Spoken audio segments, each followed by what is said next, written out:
We welcome you to another live edition of The Sports Box, your go-to sports podcast featuring great content, conversation, and your occasional disagreement. Stick around to interact and ask questions. Ladies and gentlemen, it's showtime. Week 12 pregame on the Sports Box. Brian Attar, Tony Quickly, Anthony Medio, and we don't normally get 4 games to look back on, but for the first time ever, a Black Friday game might be something we see more often. And the funny part about that, and you guys will appreciate this, I'm a finance guy. Apparently, Amazon did it with the idea that it would try to keep people home rather than go shopping and buy everything online at Amazon. Kind of brilliant if you think about it. Good try. I mean, I think they're piggybacking on a concept that's already been going on for the last couple of years, is people staying home on Black Friday. No more videos of the no more. Tony's playing hurt today. He's battling today. He's screaming at that Ohio State yesterday. Yeah, that's right, baby. That's exactly what that is. All that screaming. He should have learned sign language. Brian, I'll speak real quick. I mean, go ahead. ahead. I think it's the NFL just every day there's going to be a game. It's just evolving to that. They're just trying to stretch out the NFL, the schedule as much as they can, make that money. To be honest, I kind of fell off on that Friday game. I assumed it was going to be at night. I'm out, not paying attention, and the game started. So I mean, I really didn't even know it was on mid-afternoon. I mean, maybe I'm not the only one. I don't know, but I mean, listen, I was watching a Ranger game, so I don't really care. But the point was that it's interesting. And now apparently there's teams that are lobbying to host that game every year, the same way Dallas and Detroit host Thanksgiving. Well, like I said, it's just the NFL stretching it out, trying to get a game a week, football every day. Yeah. Listen, it's not a bad concept. Oh my God, I can't even talk. It's not a bad concept for people to stay home, watch football while their wives are going out shopping too. So I think they're piggybacking off of the dying trend of people going out early, 4:00 in the morning, fighting for 29-inch TVs. I do miss the Walmart video fights, that kind of stuff. You've seen a grandma get ran over for a $29 cooler or something like that. But I think I didn't mind it. I didn't like the matchup. I think that's going to be key. But that wasn't the matchup they thought they were going to get. Yeah. And listen, you have millions of degenerate guys at home just gambling, so it's just another opportunity for the NFL to like I said, cater to the market and gamble it up. $100 million Amazon paid for that game. You think they made it that day? No, but again, even if it keeps people away from the stores, that's their play. Though. That's what they're trying. Nobody is staying home to watch that game. No one's staying home to watch that game. No, but if it was Aaron Rodgers to a title of Iloa, you think about. That's all. It was a better matchup. I just thought it was a weird time of the day that the football game was on. Yeah. If Aaron Rodgers is playing, I mean, you want that to be at 8:00 at night. We're so many injuries. It's hard to predict. I think these teams need to stop going away from, this matchup, player versus player matchup, and they really need to concentrate on team versus team matchup. Look at the cap I'm wearing, right? Ohio State, Michigan.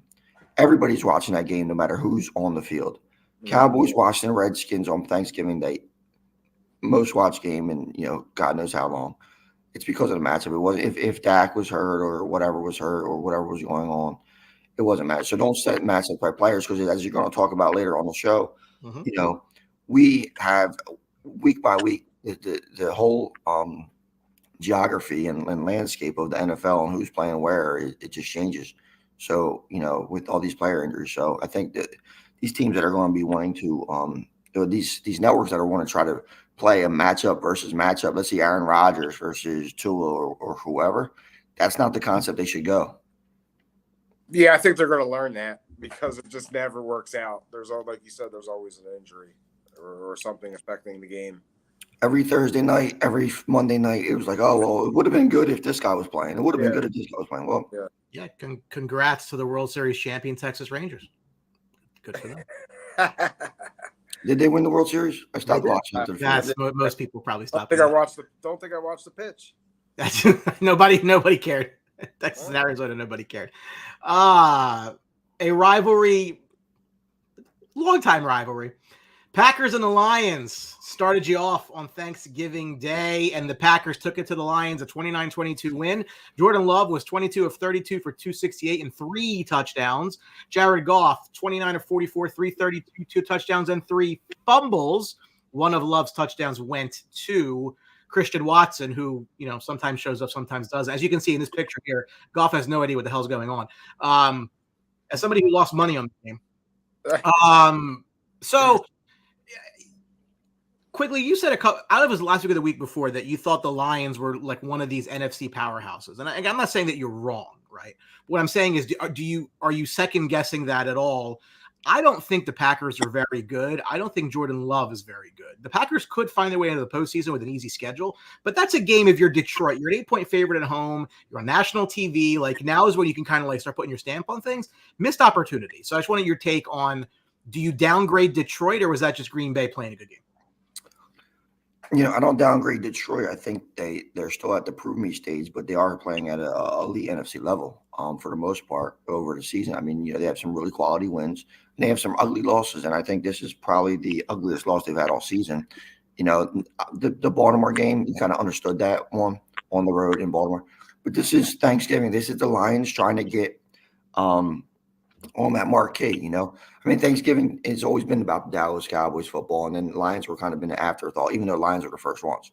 They were the opening act. Correct. They get them out of the way. Right. This was a chance to say, hey, here we are. Let's put our stamp on it. That defense didn't show up at all. And I think that's what the key was.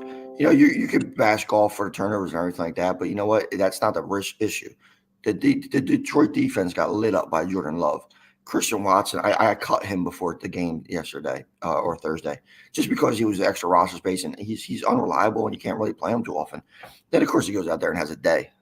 But I think this is really it's more of the ineffectiveness of the Detroit defense on Thanksgiving that didn't show up than Jared Goff. Because look, if Goff plays well, the best case scenario for Detroit in that game was they won a shootout. And the Detroit Lions defense, who's been able to step it up this year at times when they're supposed to, they haven't been able to do that, and that's why they lost. Brian, I'm worried. I was with Tony. I was high on Detroit. We talked about it last week. They had a real high percentage chance to get the number 1 seed if they kept it going. And right now, I'm worried. I think last week against my Bears was concerning. You saw a lot of turnovers from Goff. Yeah. I mean, and their defense got lit up. So I mean, and then coming back on Thanksgiving, which is their day at home, their advantage. What was the opening spread? What was 8.5 that game? Yeah. Mm-hmm. I mean, touchdown plus favor at home. And you come back and you pretty much do what you did against the Bears, but you couldn't complete a comeback. Right. I mean, the offensive line, again, struggled. You saw Gary have a day, 3 sacks. Their defense controlled the game. And like Tony said, their defense got lit up, and that's 2 weeks in a row. So I'm very concerned that we're going back to maybe this old Detroit that we've seen and this old Goff that we've seen. So they've got a lot of work to get back on track. I mean, they might be just running out of gas at this point, right? I mean, that's possible. I mean, they've been riding high for a while. So yeah. I mean, you see a little leakage here. I mean, we'll see what Dan Campbell's made of. If he's going to be the coach of the year, or if they're going to be a number 1 seed and contend. I mean, we're going to see right now.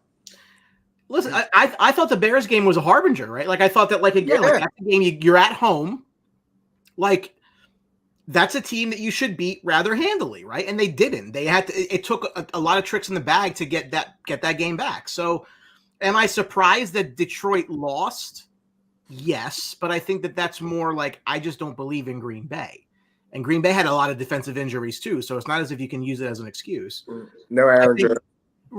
Absolutely right. And I look at it now, a lot of people coming out of the woodwork pro Jordan Love, like they didn't think he was terrible 3 weeks ago. And it's amazing the swings in professional sports, especially football, are just wild to me, how people just change their mind. And they're dying for good quarterback play right now because the league is so bad. So Jordan Love has two good games, and now all of a sudden he's like the guy. So you can't even go with it. I think a big part of this is the parity. I think people don't realize how much parity is in the NFL. Like they see teams like the Eagles and a few other teams like running away with it. But you know what? Like they lost to the Jets. You know Every team, yeah. So as much the dominating dynasties of years past isn't a thing, and I think that this kind of shows that a lot of these guys on the professional athlete spectrum, even though they're not as good as other players, every now and then they do step up and they do have a good game. And they kind of show why they belong in the NFL.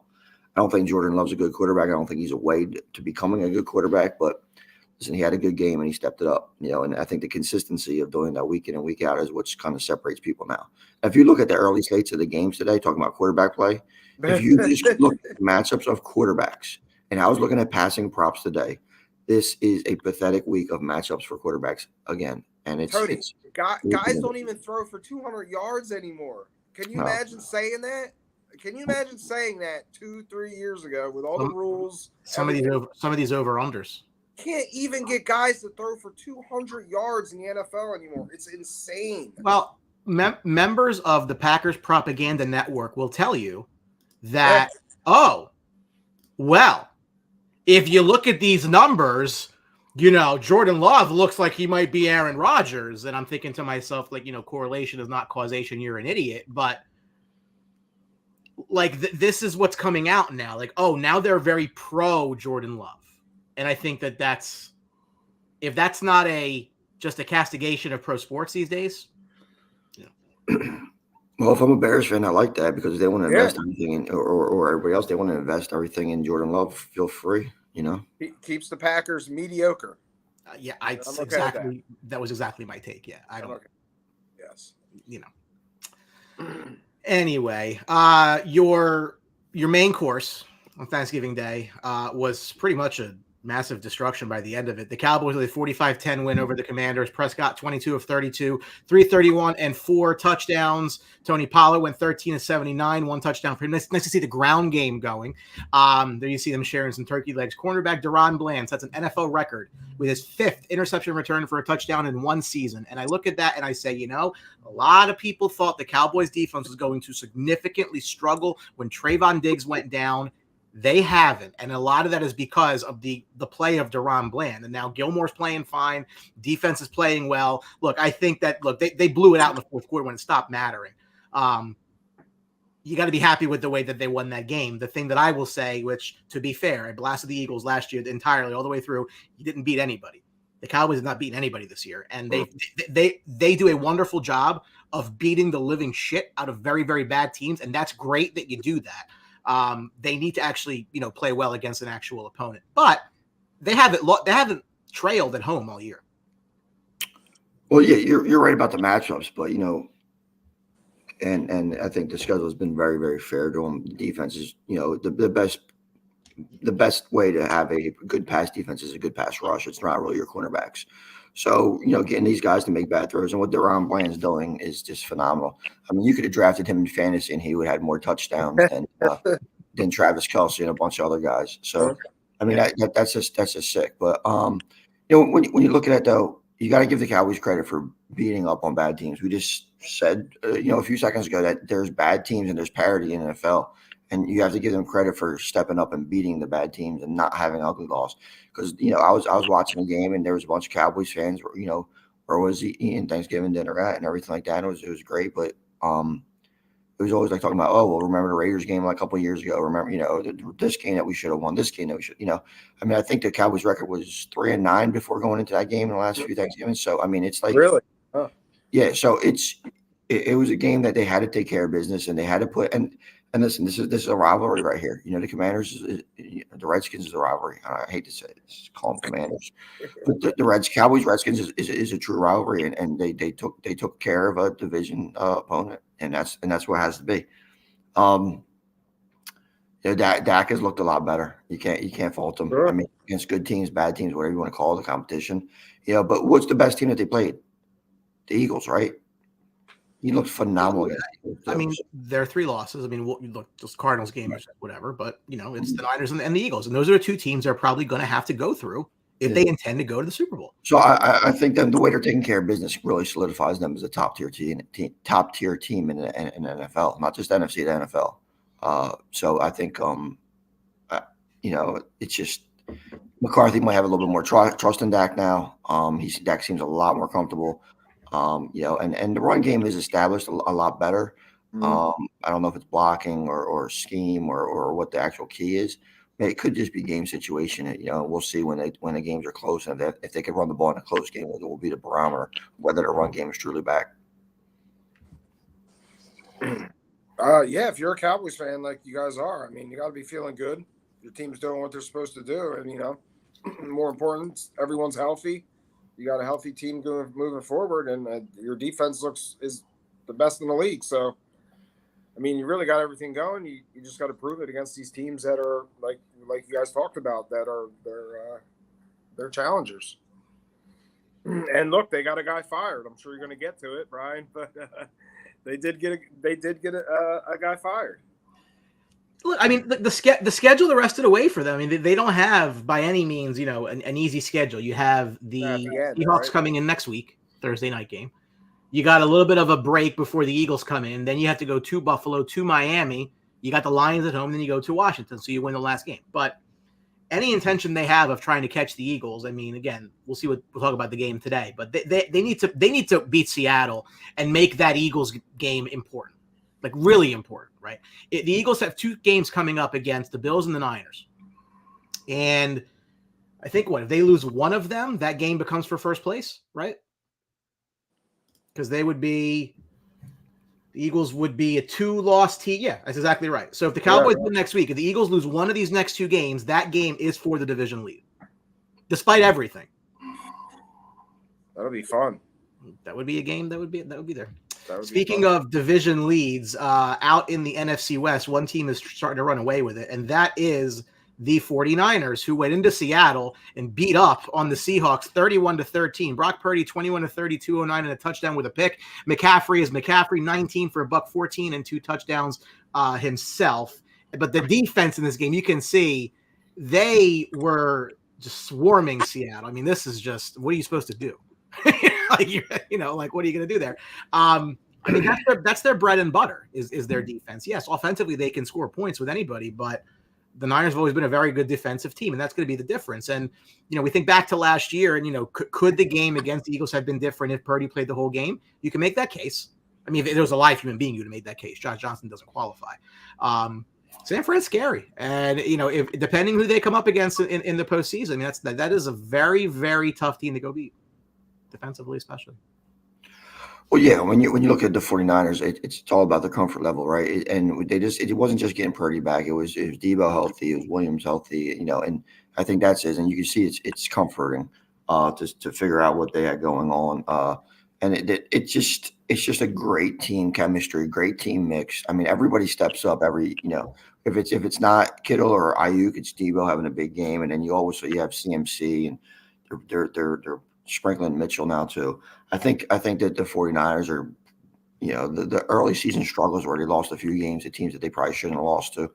That's in the past now, and they're really back on all cylinders. I think one of the things though, when you want to bounce over to Seattle, last year was a feel good story about Geno Smith's resurrection, and this year he is what he is, right? So, I mean, I think kind of. And Brian, you're a big proponent of this. Is teams that are not really playoff or championship contenders kind of tanking. I think that might have kind of benefited the Seattle to lose a couple more games last year to kind of get in a better position. and they're winning just enough this year too. So it's not. Yeah. It's like, okay, they're average. They're in purgatory. They're average. I mean, they've dropped 3 or 4. The only one was against Washington. Yeah, I mean, earlier I thought they'd be up there with the Niners. I mean, I believe they have the talent. It's just obviously the quarterback isn't had a special year last year and has come back down to earth. I mean, unfortunately, but the talent's there for Seattle. As far as the Niners, watching them play, when they get their offense rolling, it seems like everybody's open. There's holes all over the place, so they just have a real good rhythm with their offense when everybody's there and clicking. And on the other side, you steal Chase Young, and all of a sudden he's becoming a beast. Each week he's getting better and better over there. And that's going to be a difficult task for teams in the future. So, he's a Robin there. That's the difference. They're not expecting him to be the guy, but when you have a guy like Bosa who can draw double coverage in some places, you're going to get an open shot at the quarterback. If you can get past your guy, you're good. They did just lose their all-pro safety. It hurts a little bit, but when you have that pass rush and the ability and they blitz too, so they do it all. Their linebackers are their tandem's best in the league probably. So, yeah, the Niners are going to be there. Yep. Again, like I think if you had to handicap right now, like if they went to the Super Bowl, I don't think anybody's surprised. I think there's 3 teams the NFC probably can go. We'll get pretty obvious. We talk about those losses early in the year. You kind of sometimes teams disregard them and be like, okay, sure. But in this case, it could come back and bite the Niners, because it'd be nice if they were home, and it's possible it's not going to happen. We'll see. Look, they look dominant. They continue to look dominant. Another team that looked dominant was the Miami Dolphins in the first ever Black Friday game on Amazon Prime. They went into MetLife and just pretty much made waste to the Tim Boyle-led New York Jets, 34-13. Tua was 21 of 30 for 243, a touchdown, 2 picks. Breece Hall went for 7 and 25 yards. That's not good for my fantasy team. Raheem Mostert, though, if you had him, 20 for 94, 2 touchdowns. Waddle, 8 for 114. And Miami pretty much had this the whole way, including that they had the butt fumble. That Hail Mary return for a touchdown. The Jets are just a wonderful source of just embarrassing moments, and that's Jet football. What a season. Yeah, but again, we talked about it in the opening. I think that this was Amazon wanted Aaron Rodgers in this game, as do every network that has the Jets in a primetime game this year, right? That's what they were banking on. Miami took care of business. Again, I think that you look at the division and you say to yourself, can Buffalo catch them? I don't know. They're 2 games back. We'll see what they do today, right? They're 2 back in the loss column. They need to win today.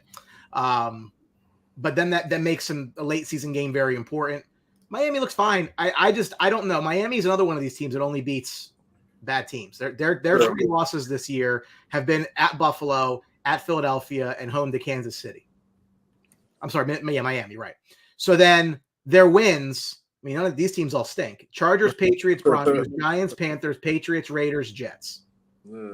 So again, it's one of those things where, you can only play your schedule. I get that. But you don't necessarily get this wonderful sense of, this is going to go in somewhere and beat somebody because of who they've beaten already. You don't get that. And it just got a lot tougher for them, Brian, with the Jalen Phillips. You're talking about a guy who has 6 sacks in the last 5 games. That's what's going to take to win the Super Bowl this year is a pass rush. And they just lost their best one. And I think that's going to be something when it comes down to the playoffs. That's what they're going to be lacking. Great to see, Tyreek Hill and Waddle hit 100 yards and, all this cute little offense. And Mike McDaniel rocking the off-whites on the sideline with the hoodie and all that kind of stuff. And, cool. Miami is a cool place. But you know what? In the playoffs, you got to win it, and that just doesn't translate. They don't. The one saving grace for them is they do have an effective running game, and I think that could help. But if they can't get pressure on guys like Josh Allen or Patrick Mahomes, when it counts in the playoffs, it's going to be the death of them. Yeah, I'm not feeling Miami if they're coming to my place and it's cold in the playoffs or the weather's a little iffy. There's no. That's just not a team that intimidates me. So their defense was getting better. They got everyone back, and now with the Phillips, it kind of knocks them down a little bit. So Yeah, I mean, Miami's a playoff team, but I can't see them going on the road like and contending really with some of these teams. Yeah, I think they need the home game. Yeah, I think they need the home game. They don't want to go to cold weather in the playoffs because Yeah. remember playoffs are pushed back even further in the winter now. So I mean that's a test. And let's not forget to point out that the Javon Holland Hail Mary for 6. You know, Yeah. that was a pretty cool play to watch. that's going to be living in. And the Jets. Floor. I mean, what did the Jets expect that Boyle was going to go? Yeah. So I don't even like. I know they had to make a change, but I mean, the expectations is from what did they think you were going to see out of that guy? You know, Robert Slay was brought there as like, oh, this is like the next guy, the next coordinator is going to. I don't know. Like, do you fire him? Can you blame him for this team given the fact that your quarterback went down week 1? He gets a bye year. It's not just his quarterback. He was stuck with Zach Wilson. Then they bring in Aaron Rodgers, and now it's like, okay, well, guess what? Chris, it's not a dumpster fire, Chris. It wasn't meant to be a dumpster fire. I mean, they have a good team. They don't have a quarterback. We said this last week. The reason Rodgers would come back is to prove that he could. Rodgers is a huge ego guy, and I respect the hell out of that. He wants to be the one that says, I came back from this injury faster than any other quarterback, and he's targeting Christmas Eve to come back. It's stupid. Don't make any sense. They're completely out of it. I would totally understand if they were in it. They're out of it. I think it's an ego. It could end his career easily. And that's a fair point, right? Easily. If you rush it back and it goes poorly, it's over. Yeah. Then it's a full another year. Right. It doesn't make any sense. If I'm the Jets, you gotta say no. Go ahead. I mean, do what he wants to do, but I think that's what you're going to see, and that's why Salah gets another year of that. And that's Aaron Rodgers sitting there evaluating everything too. So he's over here looking at Salah's coaching job and I'm sure he's talking to guys in that locker room like Alan Lazard and everything like that who want to, figure out what's going in there. That's an environment that he wants to be. I think that the only way Salah loses his job is if it's something that Aaron Rodgers wants as a caveat coming back, And if his defense totally was failing all year, I mean, then you could hold him more accountable. He's a defensive guy.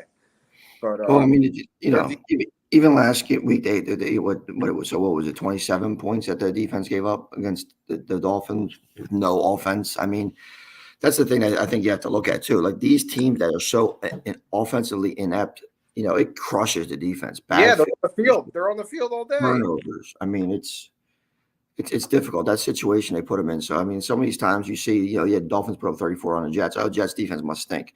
A lot more to the story than that. Yeah. Yep. Couple firings in the coordinator realm this week. Steelers fired offensive coordinator Matt Canada. Commanders fired defensive coordinator Jack Del Rio. Matt Canada was the first Steelers in-season coach/coordinator firing since 1941. They do not do this. So, like, you knew there was some reasons here. Like, this has been simmering for a while, right? You want to play South Park, blame Canada? That's fine. In both of these cases, A, was it warranted? And B, should others go as well? I could start with the Canada one. I mean, I've been saying it for weeks that their offense is just so hard to watch, and there looks like there's no improvement. It's just a bland offense, and him getting fired, it's from the locker room. It leaked into the locker room. Players were very unhappy. They were going against each other in the locker room, and it had to be done. Mike Tomlin had to nip it in the butt. A change had to be made. So, yeah, it doesn't happen ever for the Steelers, but I think it's like Najee Harris said, you can't win football games like they're winning football games for long. So, you said it for weeks. Yeah. I mean, it's just it's hard to watch. So we'll see today what kind of where they go. The timing was a little weird for me, though, right? I mean, they just lost to the Browns, which everybody says is one of the better top 3 defensive in the league, right? So, I mean, it is kind of, did we expect the Steelers to light up the Browns? No. So, if it was one of those situations where they played a bad team and they thought they were going to roll them, with a team without a defense. But no, just the timing was a little weird. But Canada definitely is maybe they're trying to kind of put a final push to see what they could get. If they could get stuff out of George Pickens or Deontay Johnson. Jalen Warren looked pretty good last week. Revitalized Najee Harris. They got Fryer moved back. So now this is square on Kenny Pickett's shoulders now to see what this offense can do. Anything you can't blame anybody else, right? So we'll see how it happens with that. With Jack Del Rio, I mean, listen, Ron Rivera is kind of like a sitting duck coach out there. Del Rio, I guess, is a fall guy for it. I mean, they trade away their, top 2 pass rushers, who I don't really know what Sweat's doing over there for you guys. Chase Young has kind of turned it up. So, I mean, maybe that kind of opened up some eyes, but I think this is just early retirement for Del Rio. I don't really look too much around so long because, I mean, listen, Rivera shouldn't be there next year, and I don't think he will be. So, and obviously, this is kind of like, hitting the obvious. Yeah, that was some of the story today is like, obviously it doesn't sound like, that he's going to be back. And I think that makes sense given the fact that the wheels fell off this Washington team. And again, Pittsburgh doesn't change coaches, right? Like, I'm the kind of person that says, Mike Tomlin is really good football coach, but the Steelers would have been better off a couple years, like maybe not being 9-8. Go ahead. Real quick about the Pittsburgh offenses, I thought was really interesting, and I know Ant would enjoy this too, is I wake up this morning, I look at the props and everything like that and see where we're specifically at with certain things. And I was looking at receiver props. George Pickens. Yeah. No props available. I saw that. Yeah, so I just saw a headline that they're going to try to get him the ball more. I think they're trying to react to that. Exactly. So I think that's really interesting to see that Vegas doesn't even have a clue of what they're actually going to do with things like that. So that was pretty interesting to see that he's not even there. Yeah. I mean, we hear all the time about they're trying to get this guy the ball, they're trying to get this guy the ball, but Vegas don't pull the number, Right. And what was that? Can you put up what Fallon just said? I didn't read it. The firing was strictly because of the players. They were starting to speak out, and Tomlin just had to do it. I think he was forced to do it because of the players. Well, yeah, I think it was their kicker. There was a video. It was like one of those like TikTok things or whatever that Canada was like cheering because they won the game, and it was Chris Boswell, I think, who said, "Yeah, not because of you." I'll tell you that. Like that's pretty much. You can hear it. There was 2 weeks ago. There was a lot going on in the locker room, and Tomlin had to step in. I don't think they make that firing if guys are just more like that, but I think it was getting out into the public. So, and I don't think Tomlin's a coach. I don't think Tomlin's a coach where you're worried about the inmates running the asylum. You know what I'm saying? Like if this was like some other organizations, you kind of be like, this you got to be really careful with that. But if Canada and had some real dissension amongst the players towards him, I think and Tomlin made this move. I think it was definitely warranted. I go back to the year that they had Duck Hodges play quarterback for a while, and they finished like 9-8. I'm like, somehow. That's wonderful. That's great. But like, you only are hurting yourself. You're not going to win anything. Like, go get yourself some elite talent, top end of the draft. Again, I was like, oh, you can't take. Well, you can. You could just not play your best roster. Well, but the problem is, Brian, they were winning without playing their best roster. I get that. But that's counterproductive. I was never a huge Tomlin fan, right? Because I don't think he never won anything without Roethlisberger. But then he did pull together a winning organization with some awful lineups and stuff like that, which is to the detriment of, I guess, the future. That's my point. Right. All right. Let's take a look at the playoff picture here into Week 12. We'll start in the AFC, and I guess these teams at the bottom don't matter anyway. So here's where you are right now. So Miami's got the tiebreaker over Baltimore just for the conference record, right? When you look at this, like I look at the Bills who currently enter the day outside of the playoffs. And that's a dangerous team to me, right? Because the team that we all thought could win the AFC is still there. Have they played well? No. That doesn't mean that they can't go into Philly, get a win today, and then really get this thing back on track again. So again, I think that you look at it like I think you really that's a team you want to try to avoid, in my opinion, if you're in a higher seeded team. The Bills are dramatically inconsistent. Like this football team is so up and down. I mean, I don't even know what you're going to get. But you're right. I mean, who would want to play them? I sure as hell wouldn't want to play them. Yeah. So if they get if they could get it going, I mean, it's got to start. It has to start today. It has to. Mm-hmm. But they're so inconsistent. It's just the team is just like you have no idea what you're going to get every week. Any thoughts on the AFC mix? AFC mix is interesting. The biggest thing that points out to me is the Buffalo Bills at 8. Yeah. That shouldn't happen. That shouldn't be there, at all. Too much talent on that team. They've had some bad losses. Texans with C.J. Stroud really, it was eye-opening. I didn't expect that. I think that's part of what we just talked about, being good to the detriment of your future. I mean, yeah, right. They got Will Anderson and they got C.J. Stroud. And I'm not 100% sold on Stroud, but you know what? You got to give him credit right now. At this point in his career, he looks like the real deal. But I think another year kind of in turmoil would do them better for a nice. Well, they don't have their pick. Yeah, but that's what I'm saying. If they also have the second pick though. Like your second rounders and everything like that get high. I mean, the more you win, there's that 32nd or 33rd pick looks a lot better. Yeah. Especially without picks. So, I mean, we'll see if that kind of bites them. This is a real good point here from Josh, too. AFC teams praying the Bills lose. Like, they don't want them in. Like, don't let them in type thing because they give them Packers vibes from the year they won the Super Bowl with Rodgers. I mean, again, they could easily – the talent that was there that we thought they could win 13 games is still there. Brian, what's their schedule look like? The Bills? I mean, we're looking – they got to jump in front of the Steelers at one point. All right, well, so the Bills schedule is not great. They're in Philly today. Okay. They're in Kansas City on December 10th, which I'm guessing is next weekend. Did they get a bye somewhere? I don't know. They got Kansas City.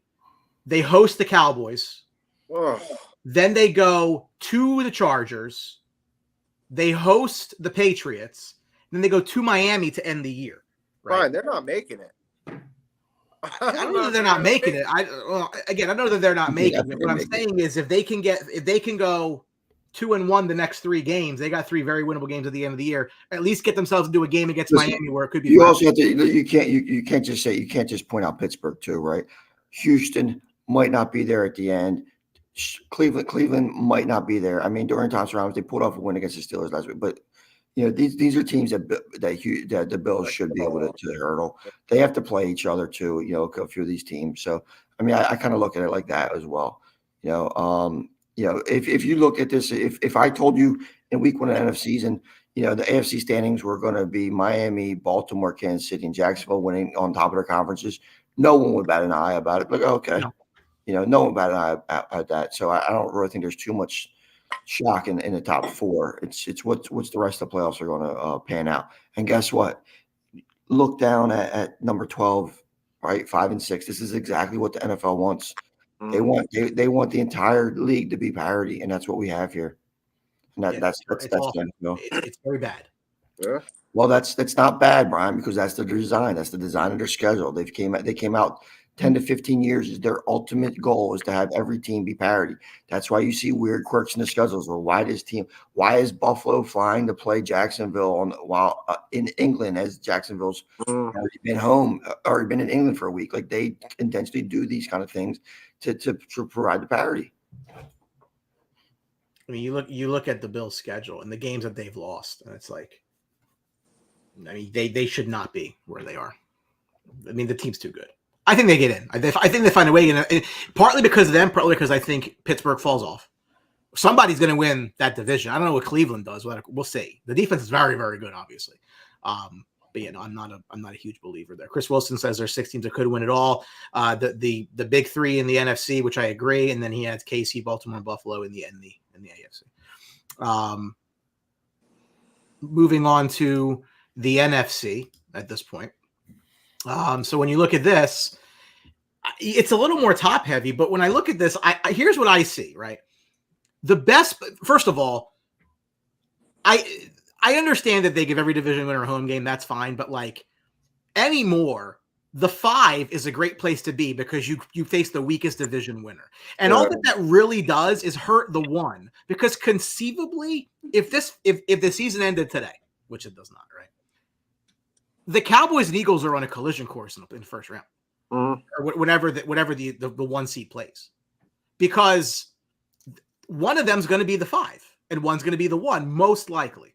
I mean, San Fran's there, that's fine. But like whoever's hosting that 4-5 matchup is pretty much like, and that's the trend. But I think the way things are looking, like I said, I really think that you're looking at a Cowboys-Eagles divisional round game no matter what happens. I just think it's leading to that. And obviously, I think it's a shame. I'd like to see those teams play to go to the Super Bowl. Yeah. But me and a bunch of my buddies, we were out watching the Michigan-Ohio State game, and we kind of likened it to like, well, this is kind of like if the Eagles and the Cowboys played to get to the Super Bowl. This is how it is. If loser's done, and I think that would be put a little bit more caveat into the lore of the Eagles and Cowboys in the last few years. Well, you would need some team to beat. Now, again, Detroit's beatable, right? So it could happen. Yeah, it's not a problem. But I think when you're looking at this, like the fact that I think the Packers can find their way in. The Packers schedule, I'm not a Packers guy at all, but the Packers schedule, you look at it, it is charmin soft, okay? You got the Chiefs this week, okay. Their last 5 games, at the Giants, hosting Tampa, at Carolina, at Minnesota, hosting the Bears. So you think they lose to the Chiefs? Fine, I'll go with you. They could easily win out after that. That puts them at 10-7. Yeah. 9-8. So, despite the fact that Green Bay was on a 4-game losing streak earlier on in the year, they've lost 1, 2, 3, 4, 5, 6, 7. They lost 6 of 8, but they peeled off 2 in a row. So now that's parity, right? Wow. I agree with Josh here entirely. I think the better record should host the game. But I don't think either road team is out of it by any stretch. So it is, but it's not. I don't really. I mean, the Cowboys went into Philadelphia and frankly should have won that game. They didn't, and that's fine, but they should have won that game. And there's nobody could tell me the Eagles can't go win in Dallas, which they absolutely can. So. But that Dallas defense looks a lot better at home. It does. If you're looking at and you put the numbers up earlier, if you're talking about home road splits, what the Cowboys have been doing at home is pretty impressive.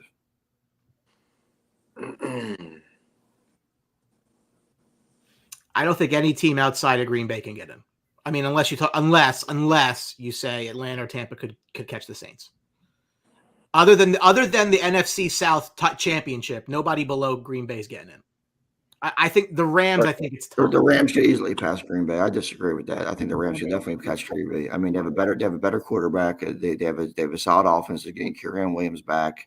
They could pick up a couple easy wins down the stretch. I think they have a winnable game today I think they're on the road today against Arizona. Ram schedule: Arizona today, hosting Cleveland, at Baltimore. Okay, that's probably a loss. Hosting Washington. Win. Hosting New Orleans. Could be win or lose, but I'll go win. At the Giants. Close. Should win, but at the Niners. It's probably a loss. So there you go. I mean, they're at least have 3 or 4 more wins on their thing, and I don't know if you can do the same thing for the Packers. And they're not games that I'm saying they're definitely wins either, but I think it's too. If they win today at Arizona, which it's going to be, it's not a given, especially how things go in the NFL. But if they do pull off the win today, they're 5-6, just like the Green Bay Packers. With some other winnable games. So we'll see. Very top heavy, though. Tony, I know your face is kind of blocked by this, but Josh asking you, are they that much better at home, or is it because they keep playing crappy teams at home? A lot of teams play crappy teams at home, and they're not as dominant. So I think it's a combination. It's a combination of you're dominant against teams you should be dominant against, and you're making turnovers and everything like that. And that's a big precursor. They don't struggle at home at all. Like when they play a team at home that they should win, it's not a doubt. I mean, they just destroy them, and that's what they're supposed to do. So it's not like, oh well, they played this team, that team. No, it's they take care of business at home, and we will see if it's just a vibe at home against. I think Seattle isn't a bad team; they're an okay team. See how they perform against Seattle. If they're just as dominant as it is, then I think it's something you could take note that could kind of swing that Eagles-Cowboys game. Before we get into the games, the NFL's had a bit of an unfortunate streak lately. In the last 4 weeks, a starting quarterback has suffered a season-ending injury in each of the last 4 weeks. It was Kirk Cousins with the ACL or the Achilles, whatever, in week 8. You had Danny Dimes going down in week 9. You had Deshaun Watson going down in week 10. And then you had Joe Burrow going down in week 11. It's a very hypothetical question. It's really not without an easy answer, right? But why do you think we're seeing more injuries this year? I mean, people talk about the turf a lot. They want to start banning turf. We've all believed, or at least they tend to protect quarterbacks more than any other position, obviously. But it just seems like it's the bad quarterback play in the league has been exacerbated by the starters going down as well. Not that mostly, look, I think Jones is terrible, right? But the point is, like, it's still a starting quarterback, at least by definition. So I think they had a turf survey out this week, and it was like MetLife was rated the worst, and I don't know if that's where Daniel Jones got hurt. I know that's where Rodgers got hurt. I know there's Jalen Phillips got hurt there this week because that's where they brought it up, and I think there's some injuries there. I don't think Watson or Burrow got hurt on turf, and Cousins probably did, but I don't know if that's a turf injury or due to turf. So I think that's a little bit a misnomer. I thought when you posted this earlier to check out, I thought we were going to pick a death pool today. Yeah, who's next? Yeah. So who do you got going down today? I'll take Oh God, can I pick? I'll take Jalen Hurts. That'll make my day. Put the odds out on that. Listen, the Rangers boat raced the Bruins on national TV. CM Punk came back last night, Survivor Series. I'm hot. I'm hot right now. So maybe it is a Jalen Hurts injury. I don't know who she is. Oh, stop. Did you want to pick an injury? Are we really doing that? I'm going to go with our guy Desmond Ritter with his season. Desmond Ritter. Yeah. Who's Cleveland play today? Whose quarterback are they going to destroy? Is that who they? Russell Wilson. There you go. Oh God! Speaking of Desmond Ritter, we'll start there. So the New Orleans Saints take a 5-5 record into the Dome against the 4-6 Falcons, laying 2 on the road. Over under 42.5. Alvin Kamara, the 5th running back in the Super Bowl era to have 50+ receptions their first 7 games. He's done it twice now. Atlanta's missed the playoffs in 5 straight years. Their record is 8. I think it was in the 80s to the 90s. They missed in 8 straight years. Probably going to make it 9 here. This is not going to be a game that's going to be fun to watch. Not often can you say Derek Carr is absolutely the best quarterback in the game, but he is in this one. I sat Drake London everywhere I had him because I don't trust Desmond Ritter at all. Atlanta's run by idiots. Right. Time's yours. So the biggest thing that jumps out of me is something I noticed in betting is that Alvin Kamara, as you said about the reception, he's been absolutely phenomenal this year. But then I wanted to hit his receptions, and his receptions were set to 4.5, which I thought about was right, but it's plus money. 4.5 receptions at plus money. He's hit that number, I think, every game he's been back healthy, except maybe 1. So I thought that was a little weird that's plus money. So those kind of bets and those kind of lines kind of stink out to me. So I don't know. Kamara might be in for a clunker today, if that's what Vegas feels. Give him that easy of a payday because this looks like a no-brainer. So I'd be a little bit worried about that.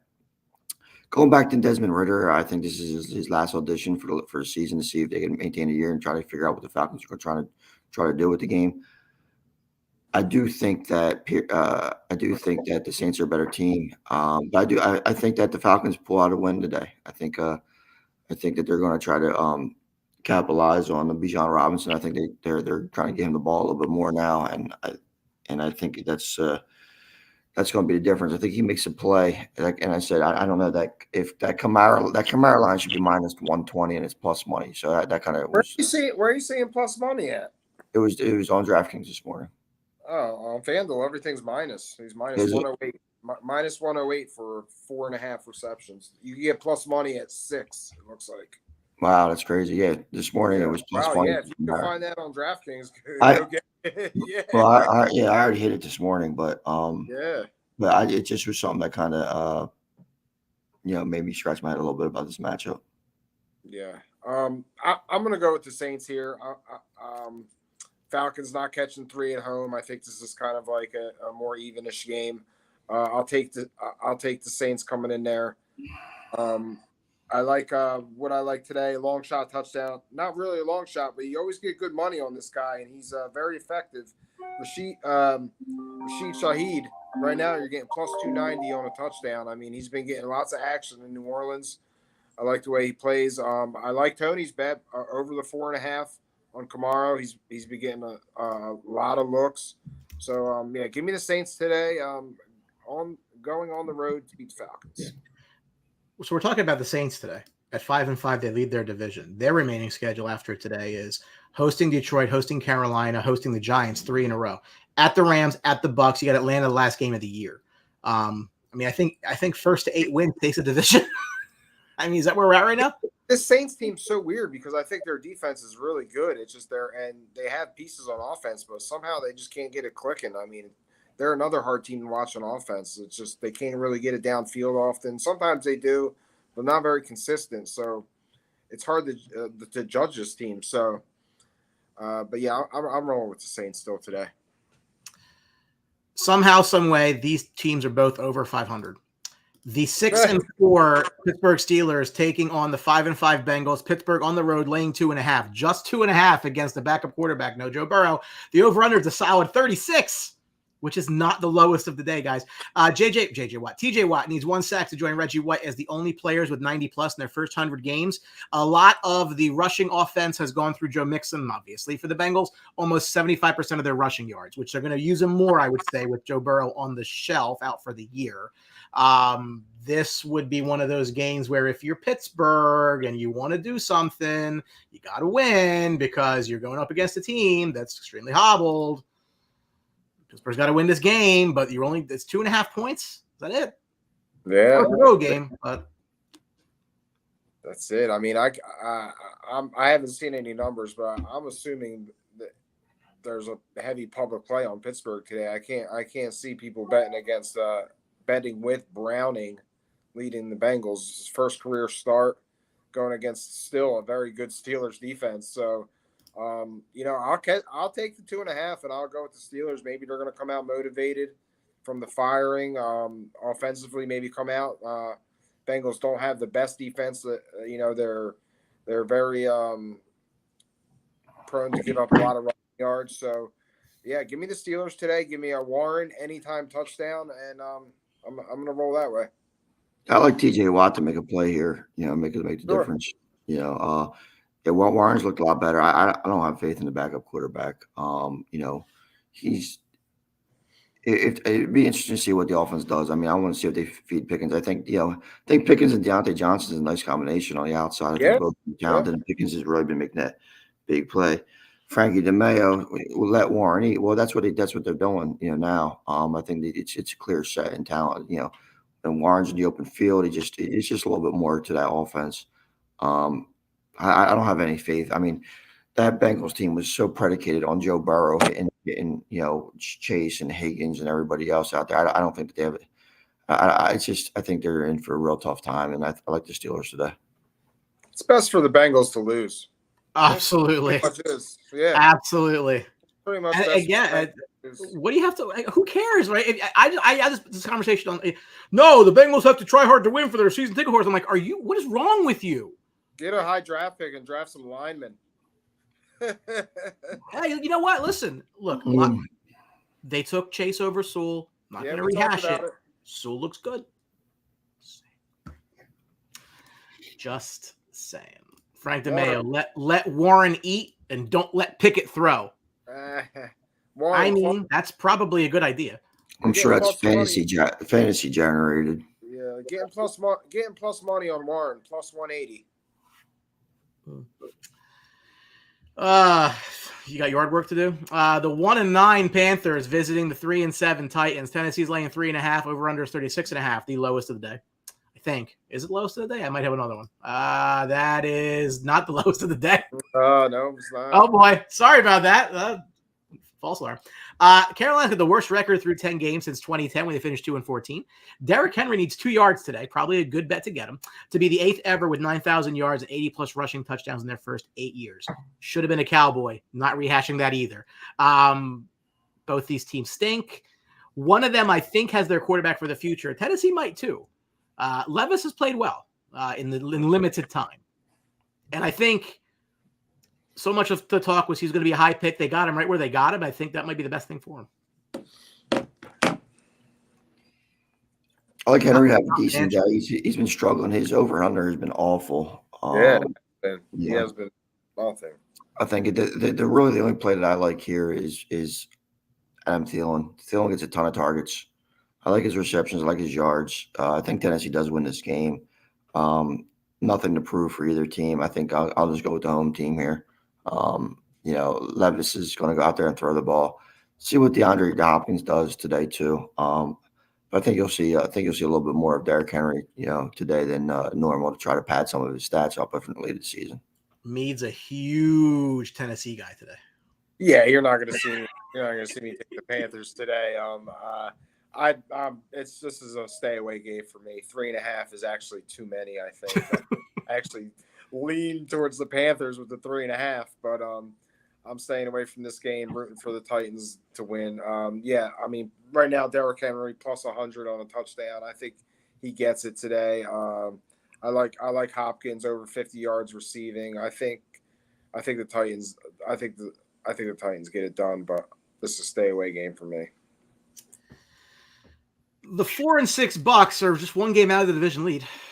At the 5-5 Colts. Indy's laying 2.5. The over-under is 45.5. Both these teams have a formula that makes them win that they don't always put into play, right?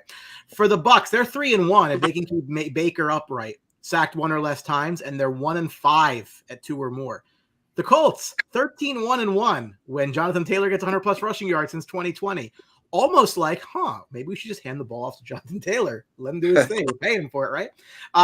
Another ugly-ish game. In a league, I'm stuck with Baker Mayfield due to massive quarterback injuries. It is what it is. Hope he gets 3 touchdowns today. Probably won't. But Colts ain't even getting 3 at home, huh?